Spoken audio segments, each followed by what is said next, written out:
Hello all, அஸ்ஸலாமு அலைக்கும். Welcome back to our channel Mickey sisters. இன்றைக்கி மார்னிங் சீக்கிரமாக எழுந்தாச்சு.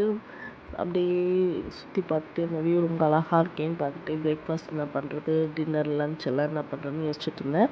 பிரேக்ஃபாஸ்ட் வந்து மக்ருனி செய்யலாம் அப்படின்னு சொல்லிட்டு மைண்டில் ஸ்ட்ரைக் ஆகிட்டு, சரி ஓகே வீட்டில் இருந்த பாஸ்தா மக்ருனி இருந்துச்சு, சரி அதனால் அதே செஞ்சிடலாம் அப்படின்னு சொல்லிட்டு குக்கர் எடுத்து வச்சுட்டேன்.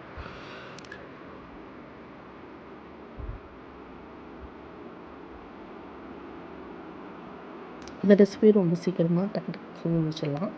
அதனால தான் சரி ஓகே இதே செஞ்சிடலாம் அப்படின்னு சொல்லிட்டு குக்கரில் கொஞ்சம் ஆயில் போட்டு வெங்காயம் போட்டு இஞ்சி பூண்டு பேஸ்ட்டும் போட்டுட்டேன்.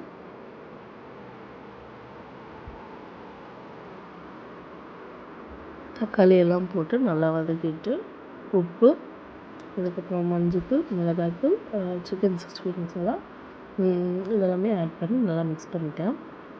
தண்ணி ஊற்றி கொஞ்சம் வந்து அது நல்லா மசாலாவோடைய பச்சை வாசம் போகிறதுக்காக கொஞ்சம் தண்ணி ஊற்றி நல்லா கொதிக்க விட்டுட்டேன்.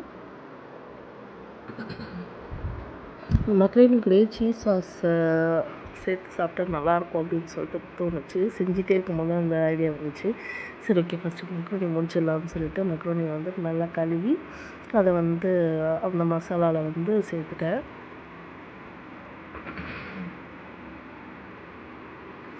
சேர்த்து அதை கொஞ்சம் நல்லா மசாலாவோட சேர்த்து மிக்ஸ் பண்ணிட்டு தேவையான அளவு தண்ணி ஊற்றிக்கங்க. எப்போவுமே நான் குக்கரில் வந்துட்டு செஞ்சேன்னா மக்ருனி மூழ்கிற அளவுக்கு தண்ணி ஊற்றி அது ஒரு 3 விசில் போட்டுருவேன். இந்த சைடில் சீஸ் சாஸ்க்கு ஒரு கைப்பிடி அளவு கிரேட்டட் சீஸுங்க பால் ஊற்றி ஆரிகானோ எல்லாமே ஆட் பண்ணி அந்த சீஸ் மெல்ட் ஆகிற அளவுக்கு நல்லா மிக்ஸ் பண்ணிக்கிட்டிங்கன்னா சீஸ் சாஸ் ரெடி ஆகிடும். அந்த சீஸ் மெல்ட் ஆகி கொஞ்சம் தண்ணி மாதிரி இருக்குது அப்படின்னா நீங்கள் வந்து இது ஆட் பண்ணிக்கலாம்.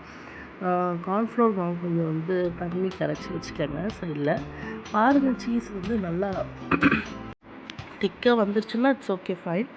இல்லைன்ற பட்சத்தில் நீங்கள் கார்ன்ஃப்ளவர் இந்த மாதிரி தண்ணி ஆட் பண்ணி நல்லா அதையும் மிக்ஸ் பண்ணி லைட்டாக பாயில் பண்ணிக்கிட்டிங்கன்னா திக்காக க்ரீமான சீஸ் சாஸ் ரெடி ஆயிடும்.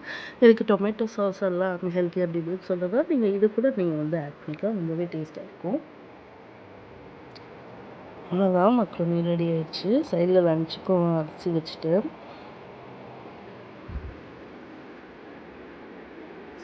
செம்ம டேஸ்டியாக இருந்துச்சு. நீங்கள் ஆரிகானோ மக்ருனிலையுமே ஆட் பண்ணிக்கலாம், அதுவும் டேஸ்ட்டு நல்லா பீட்சா டேஸ்ட் கொடுக்கும் உங்களுக்கு. நான் வந்து அந்த சீஸ் சாஸில் ஆட் பண்ணியிருக்கனால இதில் சேர்க்கலை.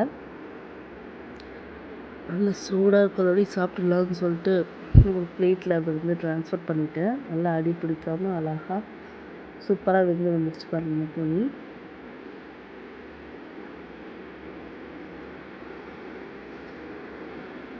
பார்க்கறதுக்கே வாய் ஊறுது. இது நீங்கள் கண்டிப்பாக ட்ரை பண்ணி பாருங்கள். இந்த சிக்கனில் அந்த மாதிரி என்ன வேணாலும் ஆட் பண்ணிக்கலாம். சிக்கன், எக்கு, பன்னீர் என்ன வேணால் ஆட் பண்ணிக்கலாம் டேஸ்ட்டுக்காக.